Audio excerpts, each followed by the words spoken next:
I'll take driving to these shows any day. It was like 4-hour drive from Dallas to here. Flying has been interesting because the planes just like keep crashing recently, so that gives me a little anxiety.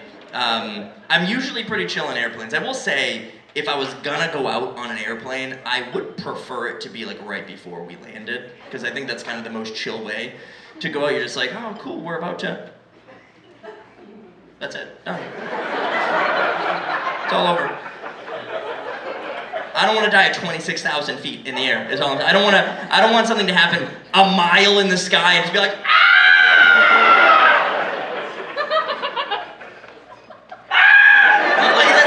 that's not how I want to do things. I had the worst flight ever recently. It was a great flight. No, turbulence was pretty easy. Some asshole just kept farting. The whole flight, just fart.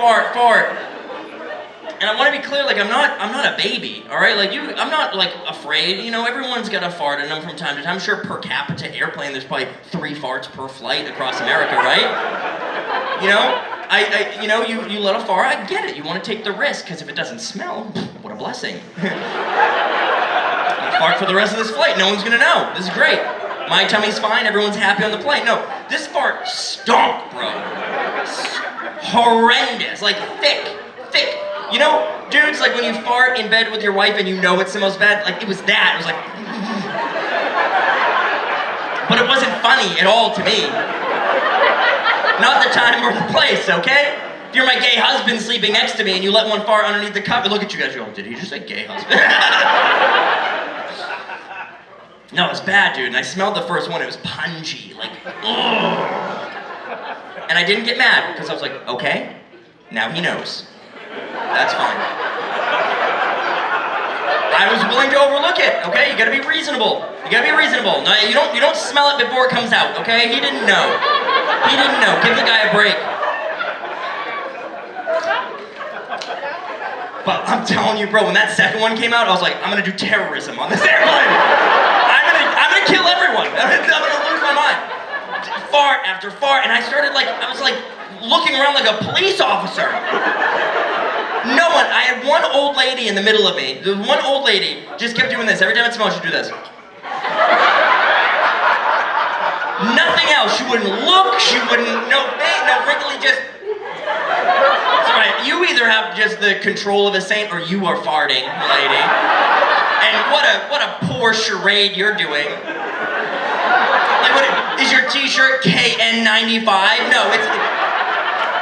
Come on, you had that at Target. There's a thing, I can see your nipples. And I sit on the aisle seat, okay? I used to think window seats were like for the rich. Nope, that's for the poors. I sit on the aisle seat exclusively in windows in planes now because I don't want anyone else to control my piss schedule, okay? No one's gonna make me feel bad about needing to pee. I want that control. I want you to be like, sometimes I'm not even tired on planes. I pretend to sleep just so people have to just hold their peas for as long as possible. I want them to get over me like it's an emergency.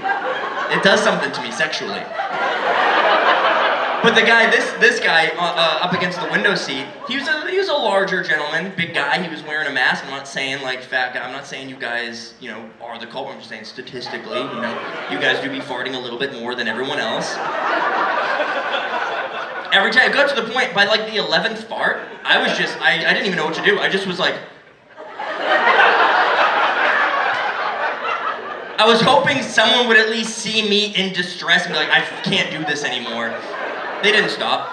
12, no one, this was an evil person. This was evil. Evil incarnate was somewhere on this airplane. And I knew that how strong they were close to me. Because there was like no aeration in the fart. It was like almost pure shit. Okay, it was pure. It was like Colombian farts. And I'm sitting finally like 4 rows ahead of me, a lady gets up with her baby, and like I had a wash of relief that came over me. Because I was like, okay, it's just a baby pooping itself. And that's fine. Babies on airplanes are like protected species to me. You've got a baby on an airplane, I hope someone says something to that baby and you, because I will beat them to death. Okay? Baby crying, it's music to my ears, bro. You got that baby in a movie theater though. You better get that baby out of the movie theater, dude. You single mother. You get the hell out of here right now. You're not safe in a movie theater. You know better. You can take that baby out. That's just my position, okay, on movie theaters. But the mom walks past me with the baby, and you know when people walk past you and you get like the turbulence of them? You know what I'm talking about, like the wave of air? Usually I try not to smell that. I hold my breath, I do. There's no disrespect, I just don't want like you in me. And I feel like you get in me. When I can feel it hit, that's my lungs, you now. But obviously, I had to breathe it. I was in the middle of an investigation.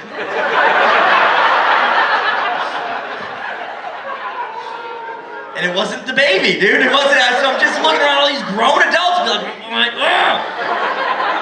I hope your next plane crashes. Not this one, the next one. Not when you're landing either. Right at the top. Yeah.